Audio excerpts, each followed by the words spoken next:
Hello दोस्तों, मैं power Singh और आप सभी का मेरे सुरतरंग चैनल पर स्वागत है। दोस्तों, मेवाड़ के महाराणा को हमेशा एक चिंता रहती थी कि मेरे देहावसान के बाद में कहीं मेरा बेटा मुगलों के अधीनता स्वीकार नहीं कर ले अथवा मेरे आने वाली पीढ़ी मुगलों की अधीनता स्वीकार नहीं कर ले, क्योंकि मेवाड़ की आन बान और शान की खातिर उन्होंने अनेक कष्ट सहे, संघर्ष किया, लेकिन मुगलों की अधीनता स्वीकार नहीं की, उनके सामने नहीं झुके।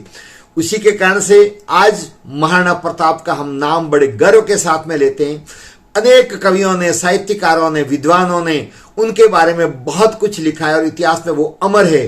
तो महाराणा प्रताप जो अकबर के सामने नहीं झुके, आखिरकार दोस्तों उनकी चिंता को देखते हुए उनके पुत्र अमर सिंह जी ने वचन दिया कि पिताजी, मैं आपको वचन देता हूं कि मैं मुगलों के सामने कभी झुकूंगा नहीं और निरंतर मुगलों से युद्ध करूंगा, संघर्ष जारी रखूंगा। आखिरकार दोस्तों, शिकार के दौरान 19 जनवरी 1597 को महाराणा प्रताप का देहावसान हो जाता है। उसके बाद में उनके पुत्र अमर सिंह जी, जिनकी उस समय उम्र थी 37 वर्ष, वो मेवाड़ के महाराणा बनते हैं। वो भी मेवाड़ की आन बान और शान बनाए रखने की भरसक कोशिश करते हैं, साथ ही साथ अपने पिताजी को दिए हुए वचन को निभाते हुए मुगलों से संघर्ष जारी रखते हैं। उसके बाद में कुछ समय बाद में अकबर का देहावसान हो जाता है। उसका पुत्र जहांगीर भारत का बादशाह बनता है। उसके साथ में भी उनका संघर्ष जारी रहता है। और दोस्तों, एक नहीं, 10 नहीं, बल्कि 18 युद्ध अमर सिंह ने लड़े। जी हां दोस्तों, मेवाड़ के महाराणा प्रताप के पुत्र महाराणा अमर सिंह ने 18 युद्ध लड़े, जो महाराणा प्रताप ने भी इतने युद्ध तो नहीं लड़े थे। सबसे ज्यादा युद्ध लड़ने वाले अमर सिंह थे मेवाड़ के। परंतु दोस्तों, लंबे समय तक चल रहे संघर्ष के कारण से जो अमर सिंह स्वयं संघर्ष कर रहे थे मुगलों से, इससे पहले महाराणा प्रताप ने बहुत संघर्ष किया, जंगलों में रहे, कष्ट सहे। इसके कारण से मेवाड़ की आर्थिक स्थिति बहुत खराब हो गई थी। आम लोगों में असंतोष था, उमराव सामंत थे, वो भी शांति चाहते थे। और ये सब कुछ देख करके, और अमर सिंह जी महाराणा थे, वो बहुत दुखी थे।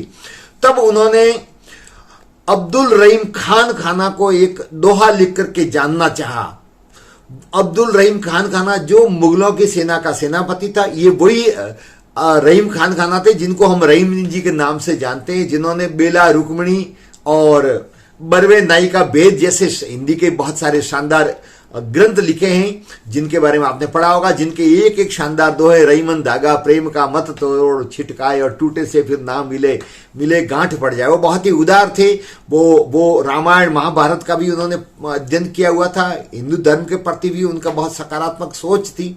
और महाराणा प्रताप के वो प्रशंसक भी थे, साथ ही साथ मेवाड़ के प्रति भी उनके मन में बहुत सम्मान का भाव था। और इसी कारण से उन्होंने, अमर सिंह जी महाराणा ने एक पत्र लिख करके उनसे भेजा। उस वक्त जो अब्दुल रहीम खान खाना, जो बैरम खां के पुत्र थे, जो मुगलों के सेनापति थे, वो दक्षिण भारत में युद्धरत थे, तो उनको एक दोहा लिख करके भेजा, जिसमें लिखा, गोड़ कछावा राठवड़ गोरण जोक करंत, कह जो खान खाना ने बनचर हुआ फिरंत। अर्थात गौड़, कछवा, राठौड़ इत्यादि राजाओं ने तो संधि स्वीकार कर ली है मुगलों की, और वो तो अब ठंडी हवा खा रहे हैं, आराम से रह रहे हैं। लेकिन हम हैं कि अब भी सिसोदिया संघर्ष कर रहे हैं मुगलों से, और वनचर अर्थात वन में पशु के समान इधर उधर घूम रहे हैं। अर्थात एक खान खाना, अब हमें क्या करना चाहिए।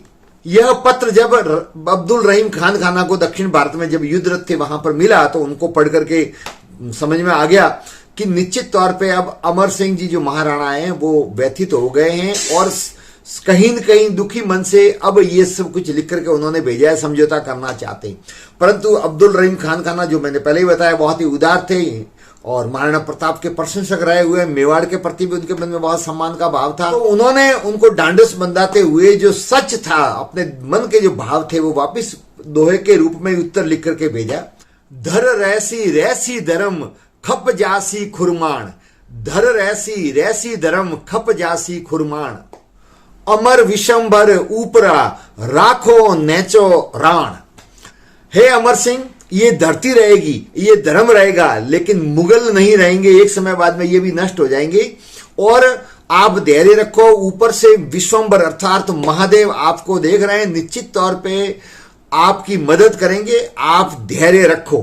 और इस प्रकार से दोहे का उत्तर लिख करके वापिस अमर सिंह जी को भेजा। उसके बाद पुनः मुगलों से उसी प्रकार से संघर्ष करते रहे।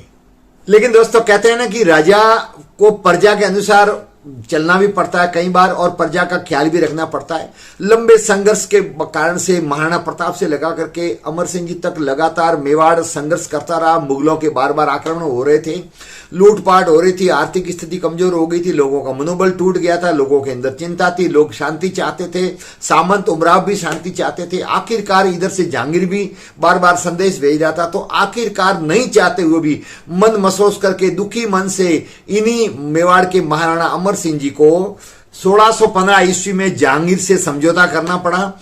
लेकिन ये बात रही कि समझौते की शर्तें वो उन्होंने अपने अनुसार तय की और मुगलों को उनकी शर्तें माननी पड़ी, जिसमें सबसे पहले था कि मेवाड़ का महाराणा कभी दिल्ली में वहां पर मुगलों के वहां हाजिरी नहीं देंगे, हाजिर नहीं होंगे, और कभी भी अमर सिंह जहांगीर के सामने जाकर के और उस रूप में दरबार में हाजिर कभी नहीं हुए।